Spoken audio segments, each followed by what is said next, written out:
Welcome to Nerds Amalgamated, a podcast that covers the latest events in science, pop culture, and gaming. I'm the professor, aspiring game developer, sci-fi aficionado, and completely and undeniably a geek trying to take over the world. I'll be breaking down the news from tech to gaming.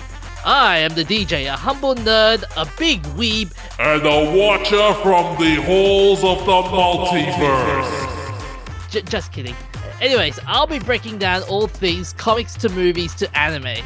Join us and stay hydrated as we quench you with witty banter, unintentionally hilarious hot takes, and trivia more fun than a night at the pub, courtesy of Nerds Amalgamated.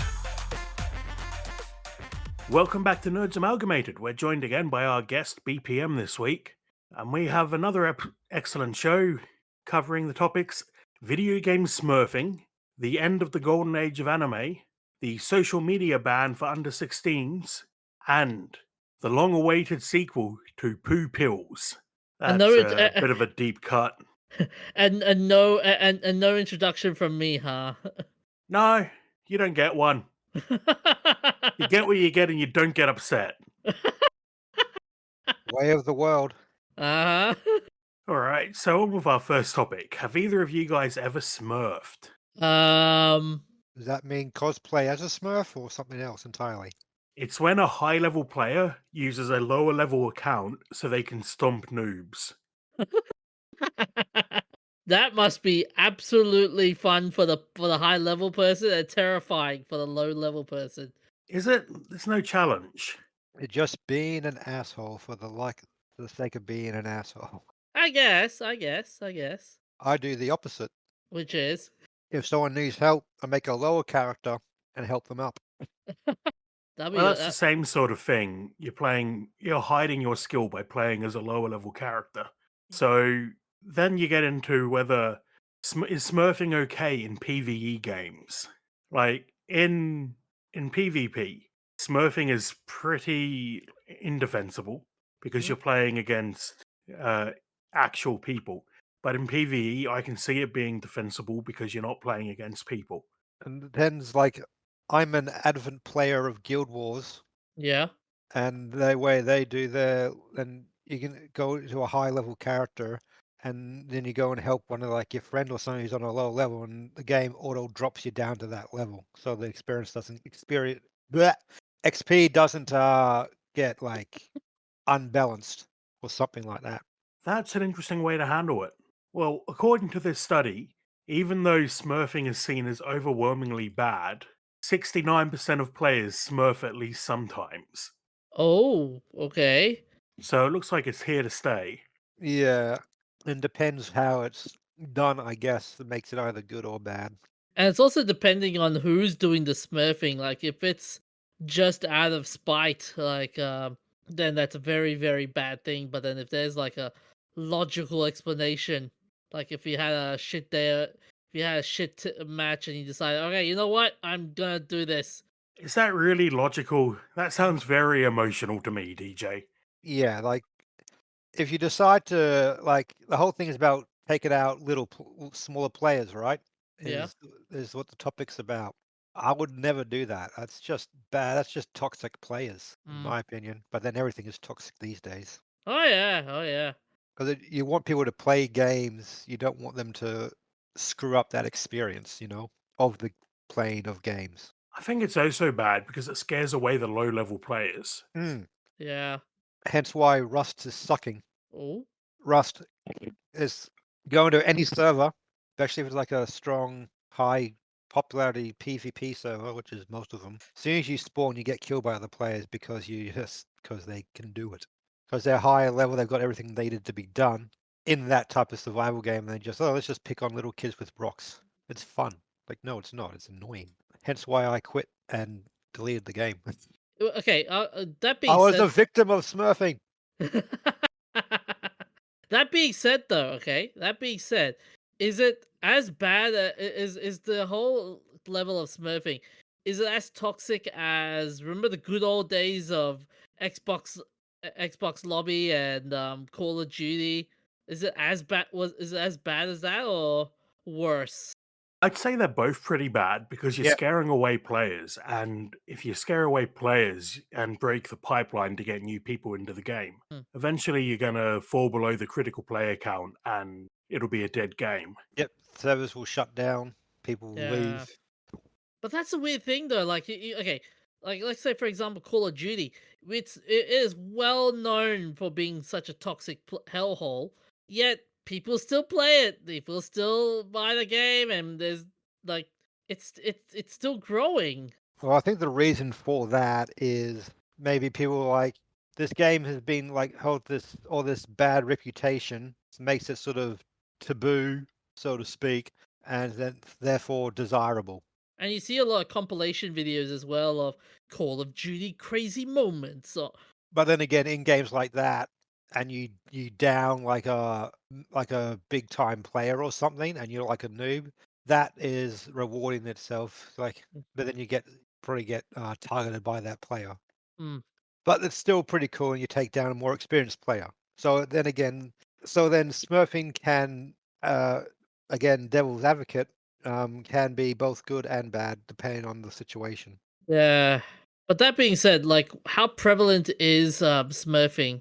Like, is it like a huge problem, or is it just like a vocal minority just doing the smurfing? Well, I've already said 69% of the players surveyed reported that they smurf sometimes. Oh right, so sorry, So my the majority of players are smurfing. ah. But okay? But that being said, doesn't the gaming community police it though themselves? They can certainly try, but then again, that can also lead to oh, hate towards the game if you have like people who are like going vigilante mode in game. Hmm. Well, according to this article, Valve banned tens of thousands of Smurf accounts in Dota 2. Oh shit. It doesn't say when, but over what period. Yeah, so action has been taken to try and make the game more playable, I Here we guess. go. I found the actual source. Hmm. Yeah, they banned 90,000 players in a couple of months. Damn. Ooh, that's a huge number. And this was back in September last year. They're promising that if people try to smurf, they will punish their main account. Oof. Ooh. That's oh if I don't know if that could be I don't know if that's a good thing or a bad thing. Like I I, understand the banning of the Smurf accounts, but actually full on punishing their main account. If that player's been there a lot and then they do that, they could lose that player, which I then think could lose profit, but then again, they're an asshole in the first place. I think it's a good thing in relation to, hey, you did some really crappy shit. You deserve that punishment. You know, you did that crappy shit. You deserve it. Like, don't and if they say like, but that was for fun. Like, no, no matter how much you twist it, it's still a shitty thing to do. Hmm.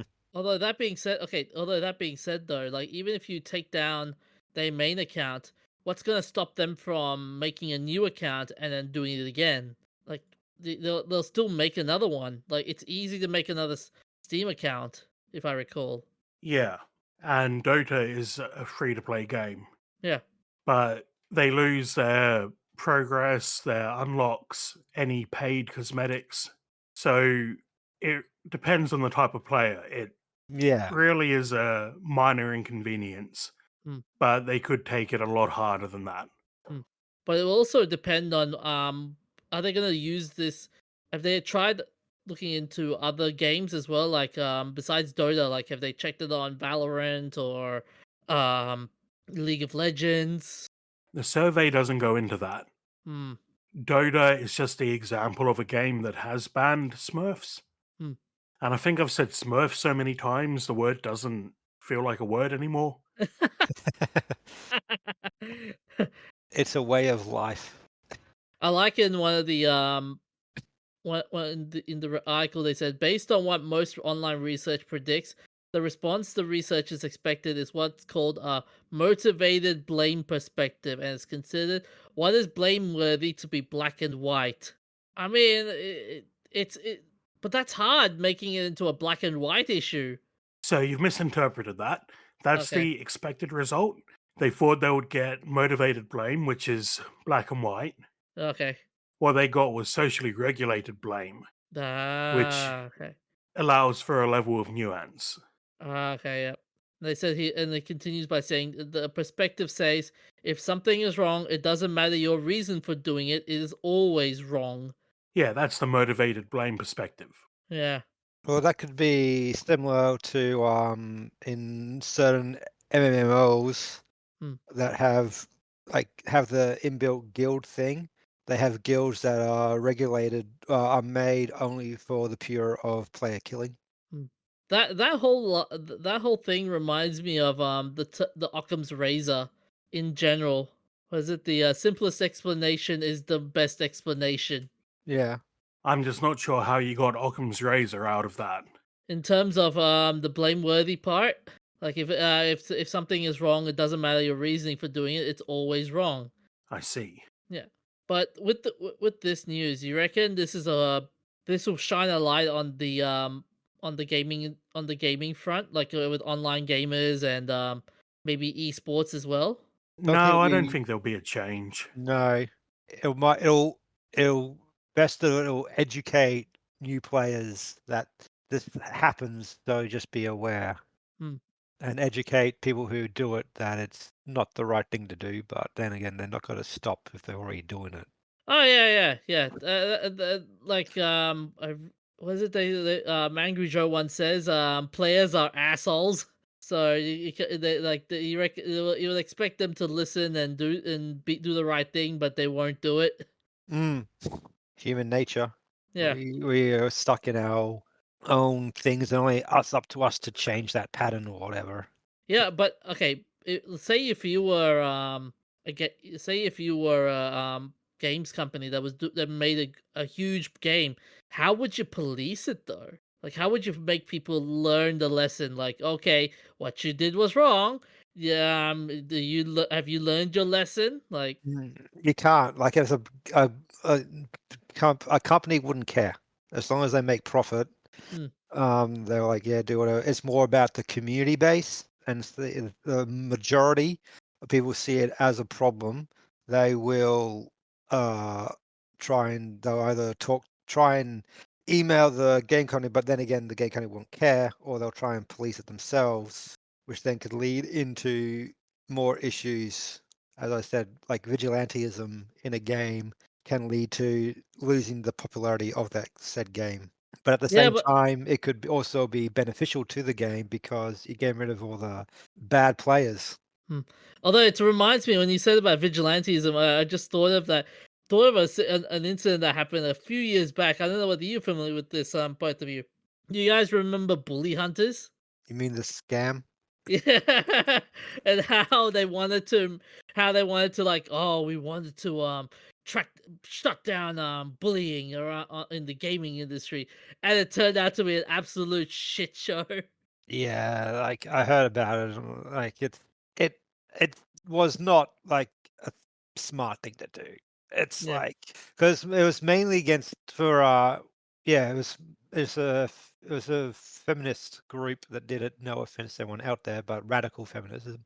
But yeah, it was stopping the as it says in the thing, like misogyny and harassment of people in game, mostly focused around women, I believe. But I could be wrong. Yeah, and yeah, that whole thing, man. Yeah, but that being the reason why I put up that example is because some people would use the whole vigilantism in the most twisted way possible, and you get the bully hunters for one. Because And like the whole idea behind bully hunters was it targets people who are harassing people and then targeting them, which is bullying in itself, which is just contradictory. yeah, and the sad part, and what's even more sadder is the whole like why bullying is so prevalent is because it's the whole idea of hey, everybody's doing it, why can't I do it kind of mentality as well. Meh, but it also relates to the false idea of anonymity Hmm. online. Oh yeah. Yeah. What I think what should happen is once you get rid of the anonymity issue, a lot of problems a lot of problems in the gaming sphere would go away. Well, not immediately, but little by little. Well, it's the false anonymity because you got your IPs and everything is all known by everyone. Mm. Well, by the gaming company in itself. Yeah, and gaming company, like the only gaming company I know that does, I mean, gaming companies in general, they don't do IP bans, do they? Or is it just some places they do IP bans but not games themselves? I I don't think it know. depends on the company. Yeah. Yeah, like if I recall, I think Fortnite does an IP ban, from what I gathered. Like if you're caught cheating, you IP banned or something like that. There's other things that take. There are other game companies that take active roles if they're the I don't know, call them the game master is online watching the server. They notice there's people either like using cheats or something like that in game. Hmm. They actively go to them and just troll them in game by sort of destroying their bases. It's mainly in survival games. Hmm. So destroying their base, destroying all their stuff they've stolen. When they come back, they have nothing, and they're like, "What happened?" And like, they like raid people without raiding Hmm. because they just go into the code and they now just delete everything. Yeah, I've just found something interesting. Someone said this no, they don't IP ban them except in most extreme circumstances. I myself have been banned over 500 times on the same IP, and I can still unban myself without a VPN. I believe you must be FaZe Jarvis in order to be IP banned, otherwise not really. 500 times. Who has time for that? Oh, whoever did the article did. This was in a forum, mind you. No. That's insane. Well, back to the topic. I think it's interesting to note that non gamers also follow the socially regulated perspective. Hmm. Mm. But I would say most of them would just be like, okay, I'm new here. I don't want to give a bad impression to the fellow gamers around in the same community, so I'm just gonna follow the rules. So maybe that's the impression I'm gathering. So let's end that topic Yeah. because the golden age of anime is over. Tell me more, DJ. The golden age of anime is over, according to Hayao Miyazaki, when he was recently awarded the honorary Palme d'Or, and his son Goro Miyazaki accepted the award for him while speaking in with 20 minutes in France, not 60 minutes in America. It's 20 minutes. Goro Miyazaki relayed some comments that his father had made about the awards. He said he was delighted, but he feels that the golden age of anime is over, and he feels that this award symbolizes the end of his career. And he notes that how things are beginning to change with the medium, and it's something anime fans might have to consider heading into the future. And he's talking about in relation to how anime is being popular more than ever, and the demand for TV, anime, and feature films are continuing to grow. And there are many anime projects out there in development, and it's hard to keep up with everything, and there are so many good ones. Well, I think it's more. I think like I don't know if it's over. I think it's more transforming into whatever it's going to be. Because like even some of the newer stuff that I've been watching, it's still good. But then I am very picky when it comes to what I watch. I think I would say the golden age is over in terms of how back in the day anime used to be really risque. Like look at Ghost in the Shell then and Ghost in the Shell now. Like for example, like back then Ghost in the Shell you can have a lot of gore, a lot of a lot of guns and nudity and stuff. Now, I can't really show that much anymore. Like there's if you want that type, there's anime out there that have that still. Like it's just depends where it's made. If it's like or where it's been made for, then it has to take to those things because Mm. every culture is different. Like the anime now. Like if you look at the character designs in the for your 80s and 90s anime, they're totally different to the anime designs you see now. Yeah, but that's art. Like art's always changing, always putting new ideas. Like Hmm. like in my art, like I used to do like your very generic Marvel DC type concepts. Then I moved into like manga and anime type style, Hmm. and now I've sort of merged three things into one. So I've got like DC, Chaos Comics, and manga. It's one of my drawings. Nice. It's like or try, but like art will always be changing, evolving. Just it's just how art is. It's malleable. It's malleable, sure, but then it's like I said, the style it's just gone. Like it's no more of that style. It's no more of that style. So it's kind of like and it's also like the storytelling as well.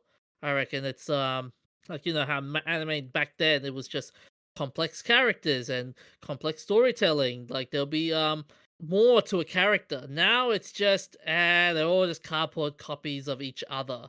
But it depends on what genre you're looking into. Like shonen, everything is pretty much the same as every other shonen. Same with your shoujo and Yeah. stuff like that. They're all the same type of thing because that's part of the genre.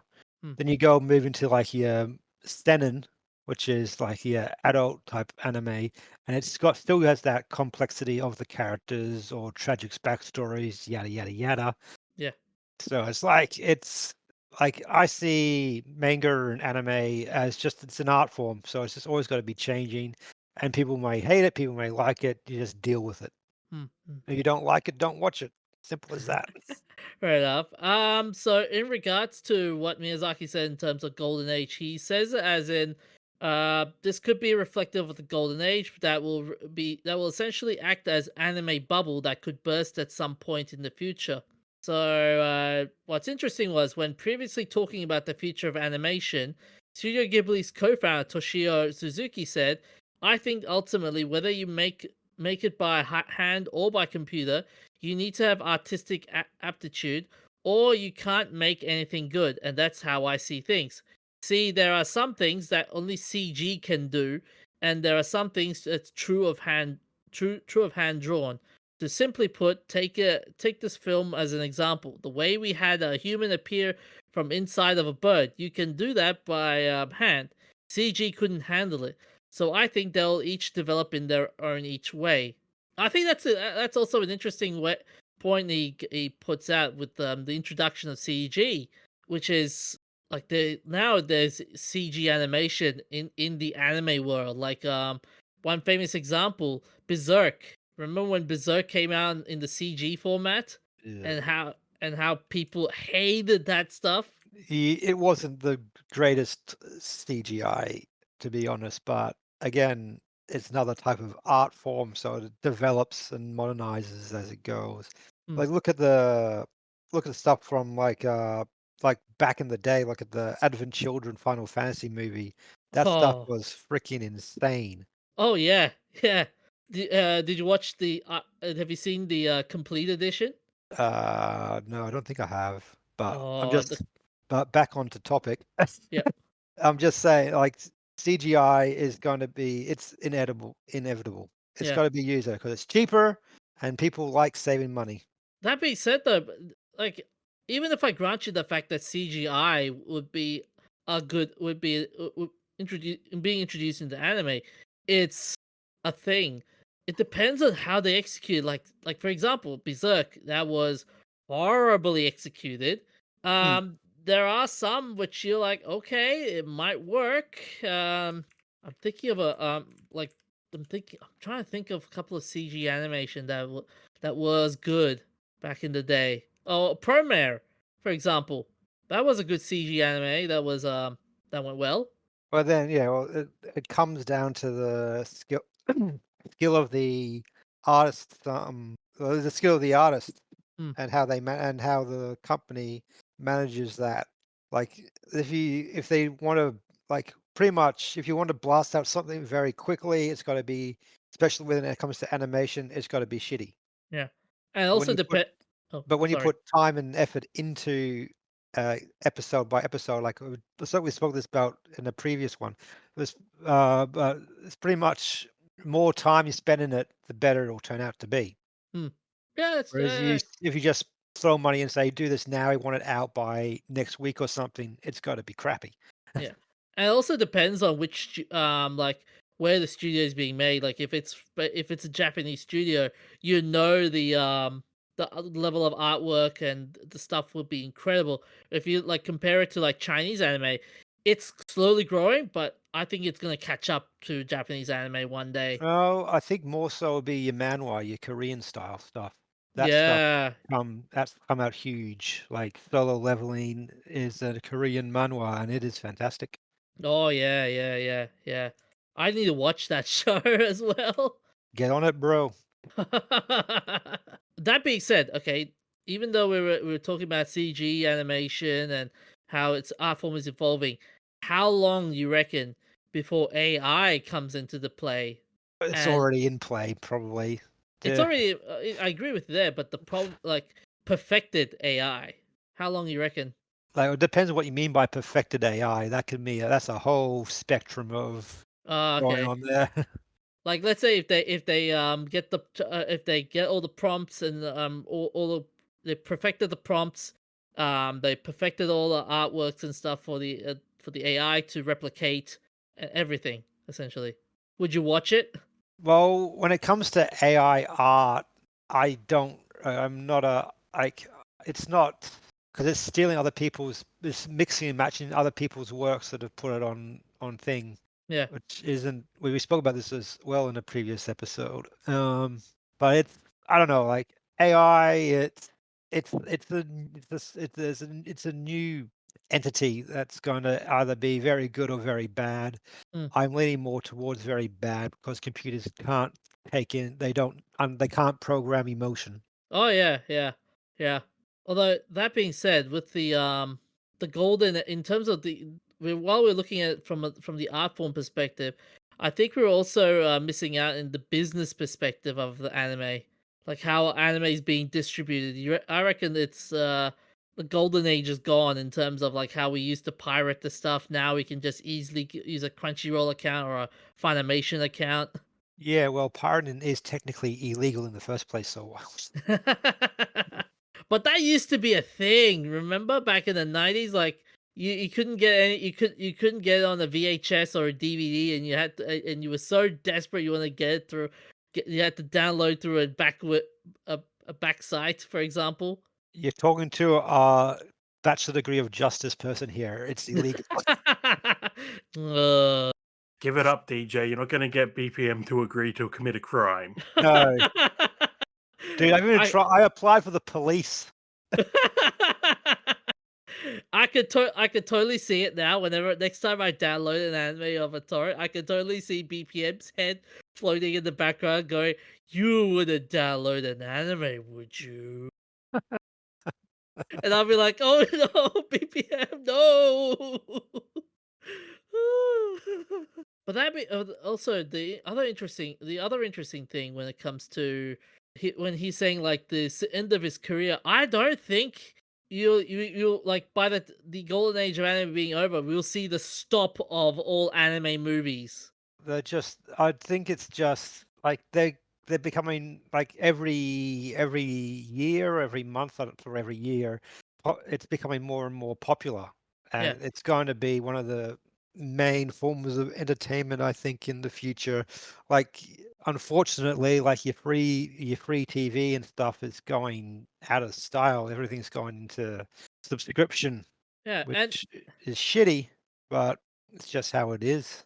yeah, but the one big reason why anime became so popular now is because of social media.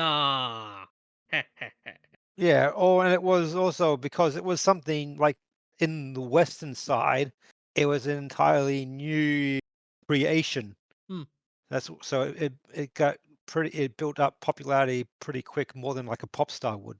Yeah, and like and Okay, this is kind of segueing into my next topic, though. And it was bad. You Okay, can't just say it in a deep voice and pretend it was a good segue. uh-huh. I didn't even notice the segue. That's how bad it was. That okay. But thanks to social media, anime got really popular. Like you see a lot of like Facebook, for example, you had like compilations of gory anime or compilation videos of nice anime moments that happened in anime or violent animes, the top 5, or my personal favorite, top 10 anime betrayals. Well, if you've got something else, the What's top that? 10 etchy animes. There is a And ton of those on YouTube. ah, okay. That being said, with all the, with all that with all the fanfare from social media about how it made anime popular, think of the audience, the age of the audience it has in that seen it. Yeah, it would be like your tweens and teenagers and young adults mostly. Yeah, and now because of that concern, Australia is forefronting an idea of banning social media for kids under 16. And again, that is a terrible segue, but nice try. Thank you. And they're not trying to ban social media because the kids are watching anime. No, because they're trying to make it. They're trying to up the age restriction because of the content that is on the internet and mostly stuff that shouldn't be seen by people under the age of 16 plus. Technically, like look at your favorite thing, TikTok. It is boudoir of I don't know whatever it is But you get like, of meth. oh yeah, it's a degenerate site. It's a Yeah. degenerate site. Let's not pull any punches. It's a degenerate site, and like and a lot of people just use TikTok to just go like, check out this new anime. This ultra violent anime. It's cool. You would love watching this, and like or check out this top 10 or top 5 of these animes, or did you know this character from your favorite anime? Why was he such a traumatized person? Yeah, but it's the thing they're more concerned about is I looked into this thoroughly. I have to find all my actual notes. While he's looking for the notes, so our prime minister is backing moves to raise the minimum age for registry social media accounts from 13 to 16 to give teenagers extra time to grow without being subjected to social pressures that can be exacerbated online. And he says, what we want in our youngest Australians spending more time outside playing sport, engaging with each other in a normal way, and less time online. And one way to do that is through restrictions on social media. Well, it's not the only way. With Albanese, you need to get your brain checked, but it's more about educating mostly the parents because Hmm. the children are going to do it no matter what because they're Yeah. children. They always want to rebel. So it's more about educating the parents to actually act like parents Hmm. and say, don't give them a phone or anything till they, as the parents, believe that their child can get it. Because the main problem is that parents today want to be more like their child's friend than their actual parents. Hence why it leads to all the problem situations we're having with youth crime and everything else down here in Australia. Yeah, but okay, let's put it into the context of anime though. Wouldn't it be cool if you were the dad and you want to show your son your son or your daughter like, okay, check out this anime that I saw when I was younger. Like, would you want to do that? Like, wouldn't it be cool? Like, Like, yeah, like you'd say like if they show an interest in it, you don't force it onto them. If they show an interest into it, they find it something else, and say, "Hey, if you're interested, I watched that type of stuff when I was your age. Still watch it now. I can show you some of the stuff that I watch and see what you think about it." yeah, So you're still acting like you're still what's the word, socializing with your child, but at the same time, giving him distance. Yeah, keeping the adult, like, parent-child, uh, diographic. Hmm. I think that's ultimately that's how how an anime survives as well. Like when you're passing it down from from you to to the next generation to to Yeah, generation after like, generation kind of yeah, thing. and that will yeah, which then will feed back into what the previous topic was of the golden age, and I'm saying that it's not gotta go away, it's just gotta transform. Yeah, but how would you? But that being said, like how would you blah, blah, blah, blah. How would you You right there, regulate? DJ? I'm okay. I think I had a little bit of a moment there. Um, how would you regulate the content creators that like, okay, this anime, that stuff? How would you tell them like, okay, don't show this violent anime to on social media? Well, it's again back it's put it on this educating the parents. Yeah. It's all about that. Like, yes, upping the age to 16 to Mm, even access social media can be a good thing because it gives the child time to develop themselves and create their own identity so they don't become mm, like a cardboard copy of some other person saying this is what I should be when it's probably not what they should be.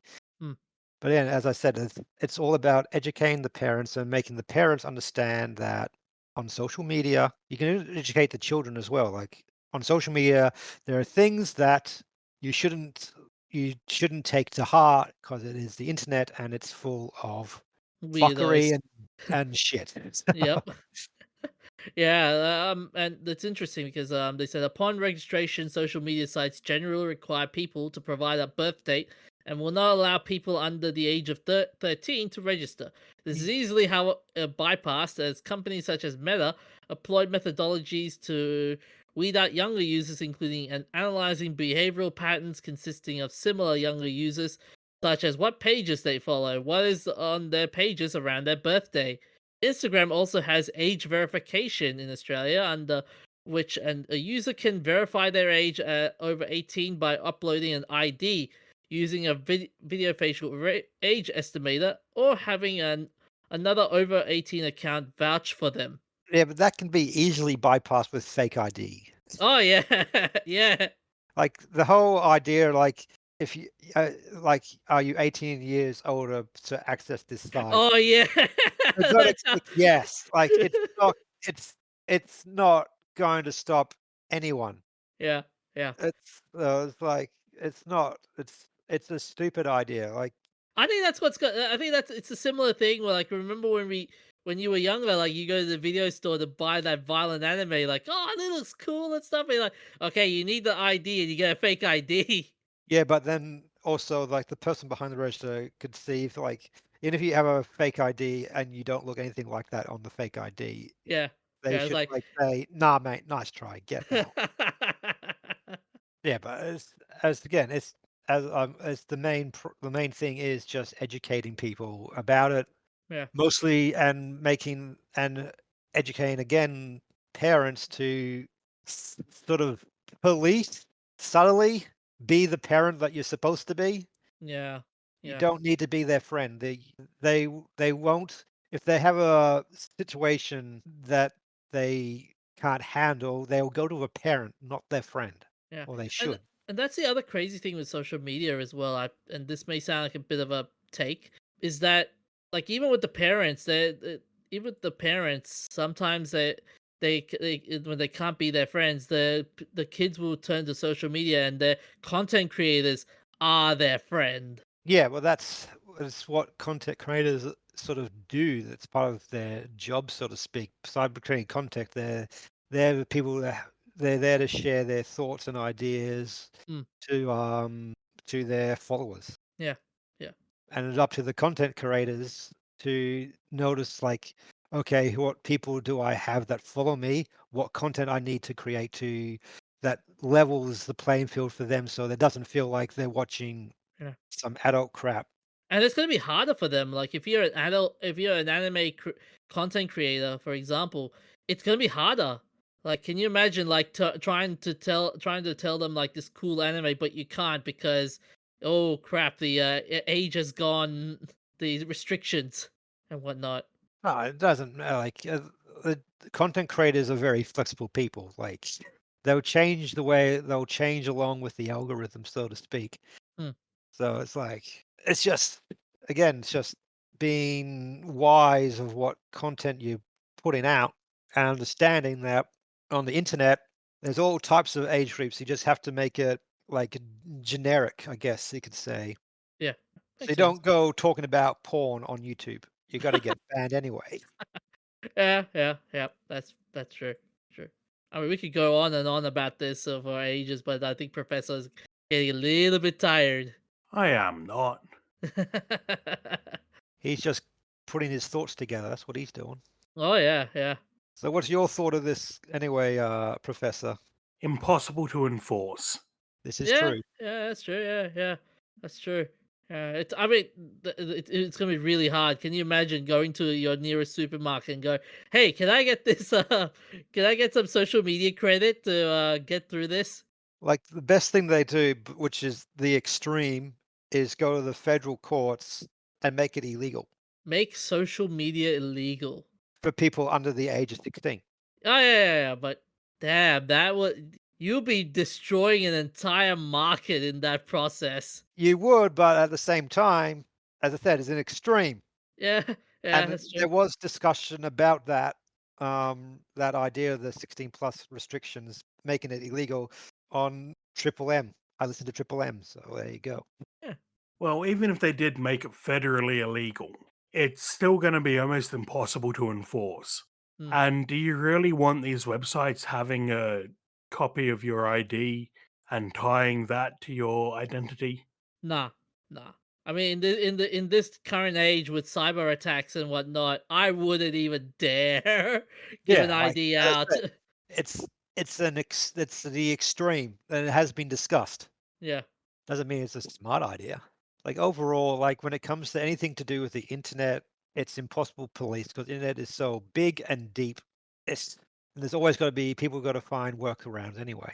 and I mean it's and like it will destroy, like as I said earlier, it will destroy a lot of markets. Like even the anime market as well will be destroyed as well. But it'll be for the greater good. Right, well, anyway, moving on to our next topic. Another shitty idea. Come on, See, tish. VJ, that's how you segue. Yes, it is. A few years ago, before we took our hiatus, we spoke about poo pills, or fecal matter transplants. The idea is that you take fecal matter from a healthy person and transplant it into an unhealthy person, where the bacteria from the fecal matter colonize their gut and cure their disease. Well, the latest research suggests that a fecal matter transplant can improve Parkinson's syndrome. Oh boy. It is true. It has been discussed, and it's an extremely unique thought, in my opinion. So, this particular method of fecal transplant uses a tube passed through the nose to the small intestine. That's a long tube. And possibly stinky. But like if it's a successful ideology for it should be like Parkinson's is an unpleasant disease. It's one of the worst ones I think out there, up there with cancer. Hmm. So what were the results, Professor? Well, 12 months after the transplant, the, the patients were showing long lasting benefits on their motor symptoms of Parkinson's and less severe constipation. I had no idea constipation was related to Parkinson's, but there you go. It is. In my profession, I have dealt with that. The unfortunate thing is that there's also well, I suppose it could be fortunate. There may not be a actual effect, but there seems to be a strong placebo effect for patients who received a transplant of their own stool. So placebo, so just the idea. Basically, yeah, when your brain tricks you into believing that you're cured Hmm. and somehow magically cures yourself because you took medicine that wasn't really medicine. Yep. That's like The same with Ventolin. The really weird thing about placebos is that even knowing that it's a placebo, you can still have the effect. Huh. Well, that's just the human brain being the human brain, I guess. So that being said, so are we getting are we getting another poo pill? Poo pill number 2? I think so. They need to do more research, Yeah, but more research. uh, I think this is a really promising field of study for a whole bunch of different conditions.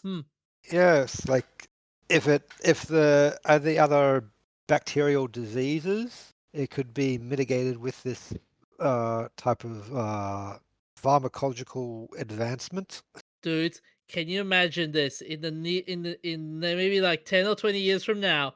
Can you imagine medical ads going, "You can enjoy the simpler moments of life by taking poo pill number 2." I wouldn't call that. They wouldn't call it that, but Oh, marketing will sort it out.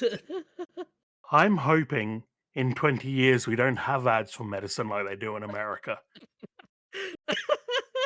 yeah, some of those ads are pretty terrible. So we're no longer going to see someone walking on the beach and go, "My life was so much better when I took poo pill number 2.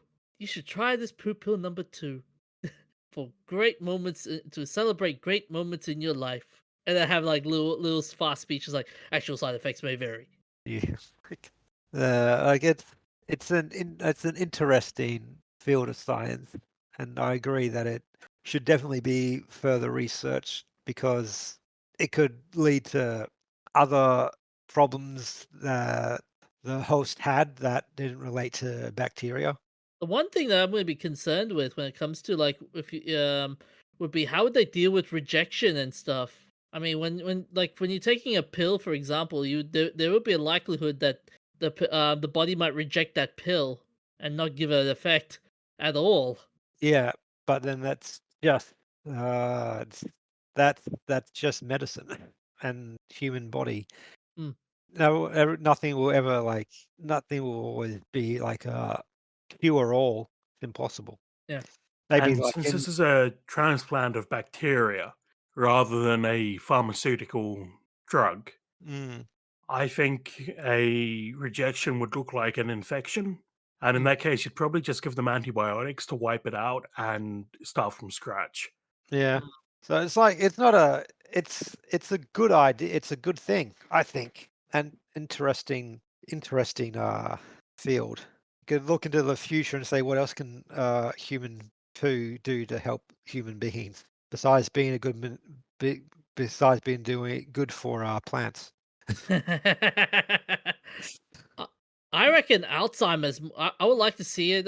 See what the human bacteria could do with Alzheimer's. Maybe it could be a solution to Alzheimer's as well. Don't think Alzheimer's is bacterial though. Yeah, yeah, but same with Parkinson's though. You could say that as well. Because Parkinson's is genetically it's a genetic disease, isn't it? Or in terms of neurologicals, like it's passed from family members to the others. Is it, guys? Checking. I don't think so. They say, here we It go. it affects the nervous system. Yeah. It says here approximately 15% of people with Parkinson's have a family history of this disorder. But it's an interesting it's again it needs to be more research into it and see what if it actually does further manifest Yeah. cures Yeah. or by the time or something like that. Hmm. Because Although, if it does work out and it does slow Parkinson's, then that also can stop another nasty thing, which is dementia. hmm. And what would also be interesting is could this be the next stem cell revolution? Like remember when stem cells was a thing and people they said that this could cure Parkinson's and stuff. People were kind of like up in arms about this, like stem cell research is bad because you're using um like like cells from another human body and stuff. But this, you reckon this could bypass it? The whole drama with stem cells? Like Like saying like stem cells, I think is a good idea. Hmm. It's just people's perspectives of it, like like the whole anti-vaccinators and stuff like that. Yeah, yeah, It's the people's choice. If it comes through, then it comes through because I think stem cell is now just is a thing that occurs now. yeah. So same with they're probably the same situation when it came to bone marrow transplants anyway. Hmm. There's always got to be someone. You're never going to make everyone happy. There's always going to Yeah, be someone who's against it. yeah. Makes sense. But I just think anything that helps with the advancement of medicine to help the human race, as long as it's not like Frankenstein science type shit, then I think it should be. I think mostly a positive result. Yeah. Anyway, moving on to our shout outs. On the 23rd of May, we passed the 10th anniversary of X Men Days of Future Past and the 40th anniversary of Indiana Jones and the Temple of Doom. Two I never great actually, movies. I never watched the X-Men one, but I know I'm a big fan of the Indiana Jones things, except for the latest one, which was shit. Yep. Just don't talk about that one. Which one was your favorite Indiana Jones movie? BPM. Uh, Last Crusade was a good one, Oh, yeah, yeah, yeah. and Temple of Doom was always a good one. That's like the original one, wasn't it? Temple of Doom. Temple of Doom was a prequel Yeah. and features monkey brains made from custard and raspberry sauce. sounds sounds nice actually to eat. Just doesn't look like a Oh, brain, it doesn't mean anything. yeah. That was one hell of a moment. Like Raiders of the Lost Ark was also a good one. Yeah. And on the 24th of May 1940, Igor Sikorsky performed the first single rotor helicopter flight. Did it end in a success or a crash? Successful. That's good then. The mechanics didn't believe it would fly and dubbed it Igor's Nightmare. But during the test flight, it flew 4 meters off the ground, traveled about 40 meters, backed up, and landed. Seems to be quite a successful man. He showed the mechanics up, didn't he? Oh yeah. Yep. And on the 24th of May, we also had the 35th anniversary of Indiana Jones and the Last Crusade, because they released in the same week. Wow. Mm-hmm. It must have been like just because of the success of the one before it. Like, yep, we can just bring out this one now. Apparently, the Last Crusade.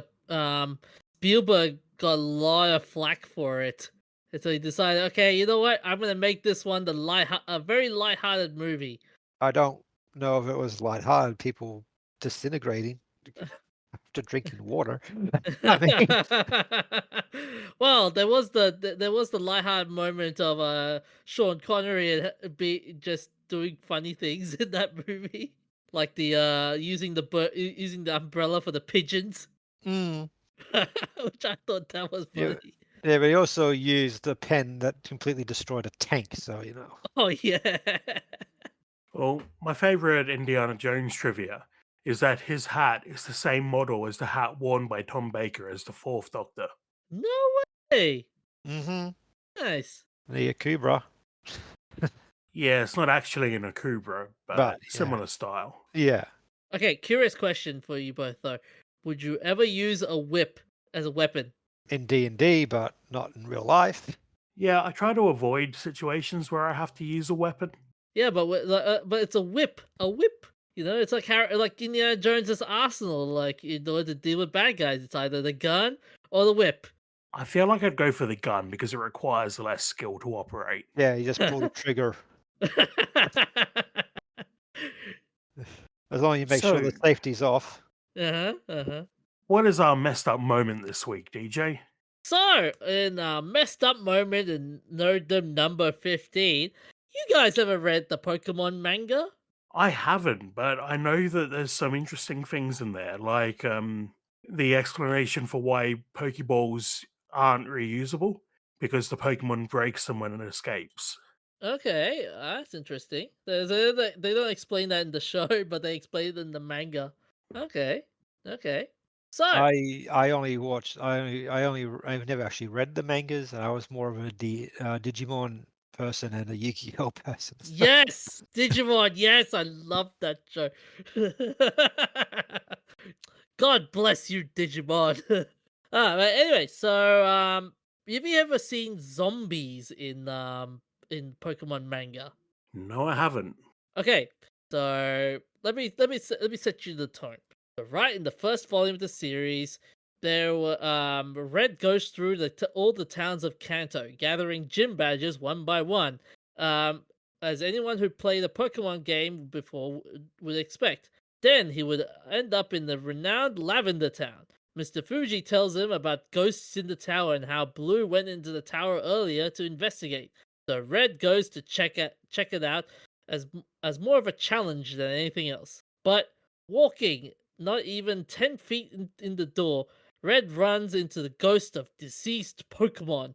But they're a lot more zombie-like than ghost-like. And one of them was a remains of a Psyduck, so bad that one of its eye sockets was deflated and empty.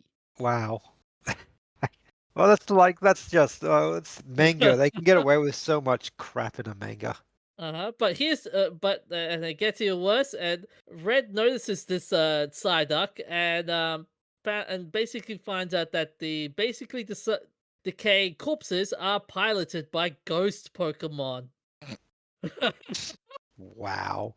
Well, it's like if that's like similar to like the first novel of the Yu-Gi-Oh. The Yami Yugi is a psychopath. He burns people. What? That's how it. Yes, he like originally, the author of Yu-Gi-Oh. It was a horror manga, so to speak. Like, so he pretty much his shadow games, then as they are now called in the kids rating video, kids for kids versions. It was more like they actually died in the manga. Like Oh shit. there was a lot of death. And that's just for the first bloody manga. Yeah, it was like, yeah, 0. Oh damn. And our wacky movie for this week is Midnight Cowboy from 1969, in which a naive prostitute and an alien con man, referred to as Ratso, travel together. Already a strange movie. Yep. Yep. It is also X rated. Wow. Haven't seen one of those in years. Yes. You haven't given me the note for it, DJ, but you said this was a. Oh no, there it is. I'm just blind. Uh-huh. It's the only X rated movie to win Best Picture. Boy. And it also won Best Director and Best Adapted Screenplay. Must have been good writing then, with a very strange concept. Even the behind the scenes were absolutely hilarious as well for this movie. Yes, Dustin Hoffman wanted to prove that he could play Rizzo, the con man, sorry, by disguising himself as a beggar before meeting the film executives. Yeah, he told the executive, "Okay, meet me at this street corner at this time at Manhattan."